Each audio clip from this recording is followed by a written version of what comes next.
श्रीकृष्णांना दानवीर कर्ण आणि धर्मराज युधिष्ठिर यांच्या दानशीलतेची परीक्षा का घ्यावी लागली? अशी कोणती गोष्ट भगवान श्रीकृष्ण अर्जुनाला म्हटले ज्याच्यामुळे अर्जुनाच्या मनामध्ये ईर्ष्या निर्माण झाली? एक वेळची गोष्ट आहे. भगवान श्रीकृष्ण आणि अर्जुन बोलत होते.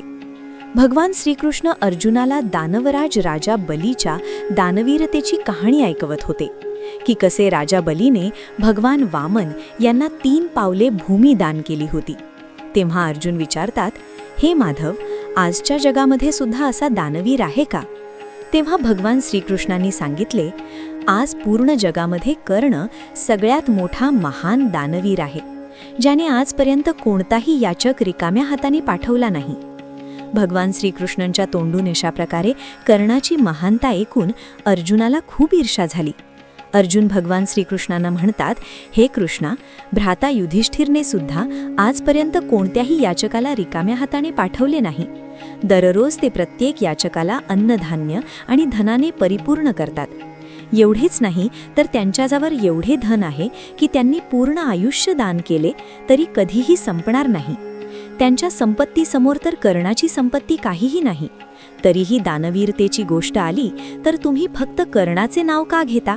भगवान श्रीकृष्ण हसत म्हणाले, हे पार्थ, आज आपण दोघांची परीक्षा घेऊ. यामुळे हे सिद्ध होईल की दोघांमध्ये उत्तम कोण आहे. त्यावेळी जोरात पाऊस पडत होता. श्रीकृष्ण आणि अर्जुनाने याचकाचा वेश केला आणि रात्रीच्या वेळी युधिष्ठिराजवळ दान मागण्यासाठी गेले. सम्राट युधिष्ठिर त्यावेळी झोपण्यासाठी जात होते. जेव्हा त्यांना कळले की 2 ब्राह्मण दान मागण्यासाठी आले आहेत, तेव्हा ते लगेच बाहेर आले.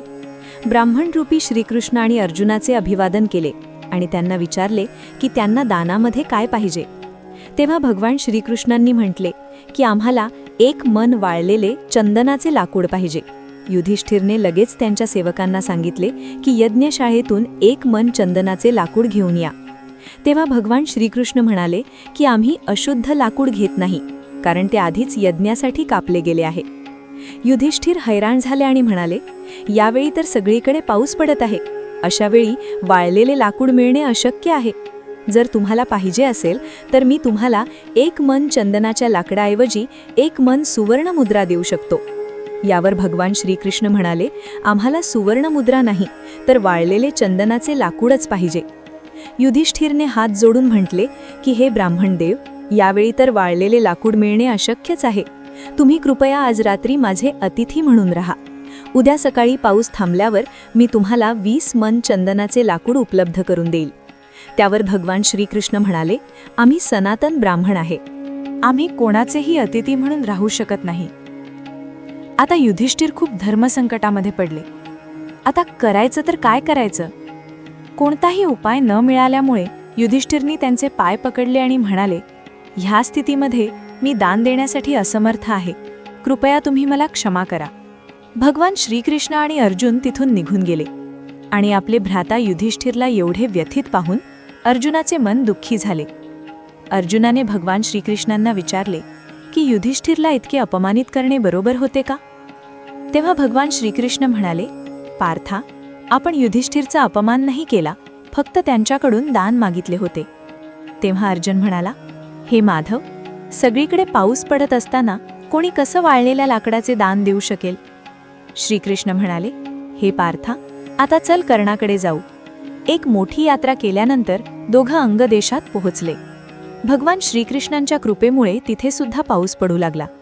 त्याच अवस्थेमध्ये भगवान श्रीकृष्ण आणि अर्जुन कर्णाच्या महालामध्ये पोहोचले.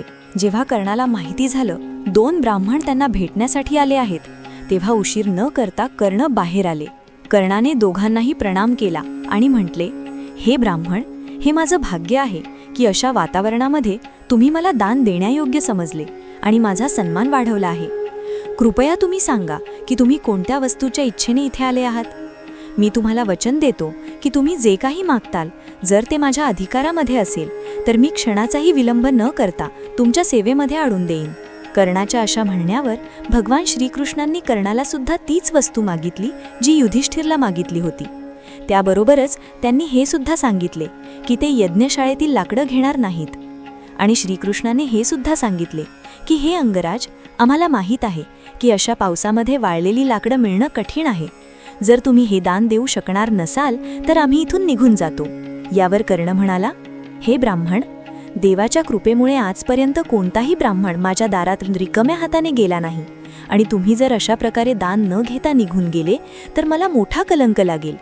त्यामुळे तुम्ही थोडा वेळ थांबा, मी लगेच येतो. असे बोलून कर्ण आपला धनुष्य घेऊन येण्यासाठी गेले. अर्जुन हे पाहून मोठा आश्चर्यचकित झाला. कर्ण असं कोणतं दिव्य अस्त्राचा प्रयोग करतील की त्यामुळे ओली लाकडं सुकतील? अग्नी अस्त्राचा प्रयोग केला तर सगळी लाकडं जळून जातील.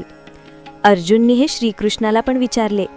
तेव्हा भगवान श्रीकृष्ण म्हणाले, थोडी वाट पहा, माहीत होईल. अर्जुन कर्णाची वाट पाहत बसले. अर्जुनाला हे पाहायचे होते की कर्णाजवळ असे कोणते अस्त्र आहे जे अर्जुनाजवळ नाही. थोड्याच वेळात कर्ण आपला धनुष्य घेऊन आले आणि आपल्या साधारण बाणाने महालाच्या मुख्य दरवाजाला कापलं, जे चंदनाच्या लाकडांनी बनले होते. पाहता पाहता भगवान श्रीकृष्ण आणि अर्जुनाच्या समोर चंदनाच्या लाकडांचा ढीग जमा झाला. या प्रकारे दान घेऊन अर्जुन आश्चर्यचकित राहिला.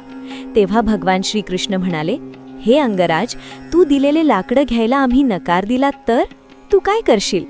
कृष्णाच्या तोंडातून हे ऐकल्यानंतर कर्णाने आपली शय्या, जी चंदनाच्या लाकडापासून बनवली होती, त्याचे तुकडे तुकडे केले.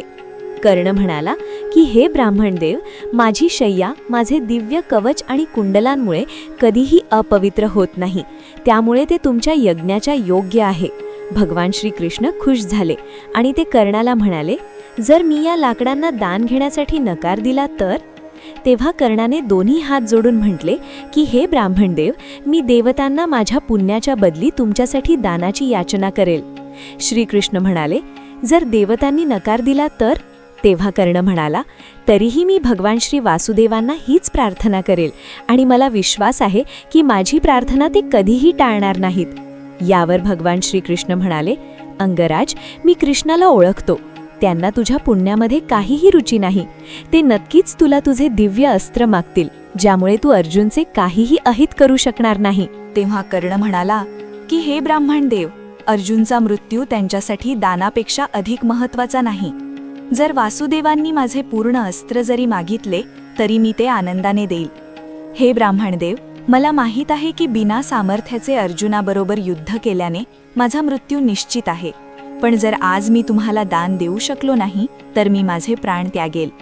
कर्णाचं हे बोलणं ऐकून भगवान श्रीकृष्णांनी कर्णाला मिठी मारली. ते एक मन लाकूड घेऊन तिथून निघून गेले. हे सगळं पाहून अर्जुन एकदम निशब्द झाले. त्याला अशा अवस्थेत पाहून भगवान श्रीकृष्ण म्हणाले, हे पार्थ, पाहिलं का तू? यामुळेच मी कर्णाला महादानी म्हणतो. युधिष्ठिरचे दारसुद्धा चंदनाच्या लाकडांनी बनवलेले आहे, पण ती गोष्ट त्याच्या लक्षात आली नाही. युधिष्ठिरच्या दानवीर होण्यामध्ये मला कोणतीही शंका नाही, पण कर्ण स्वभावानेच उदार आहे आणि दानवीरता त्याच्या रक्तामध्ये वाहते. हे पार्थ, कर्णाच्या जीवनाचे एकमेव लक्ष्य तुझा वध करणे हे आहे. कोणत्याही गोष्टीचा संकोच न करता ती गोष्ट सुद्धा दानमध्ये देण्यासाठी तयार आहे. तेव्हा अर्जुन म्हणाला, हे माधव, आज मी सुद्धा या गोष्टीचा स्वीकार करत आहे की कर्णासारखा दानवीर आज पूर्ण विश्वामध्ये कोणीही नाही. अर्जुनने भगवान श्रीकृष्णांना विचारले, हे माधव, या एक मन लाकडाचा कोणावर उपयोग करावा? श्रीकृष्ण म्हणाले, या महादानाचा उपयोग महायज्ञामध्येच झाला पाहिजे. आता या लाकडांचा उपयोग युधिष्ठिरच्या राजसूय यज्ञाचा आरंभ करण्यासाठी केला पाहिजे. आणि युधिष्ठिरचा यज्ञ पूर्ण झाला. मला आशा आहे की तुम्हाला ही कथा नक्की आवडली असेल. व्हिडिओ आवडला असेल तर व्हिडिओला लाईक नक्की करा आणि कमेंटमध्ये जय श्रीकृष्ण नक्की लिहा.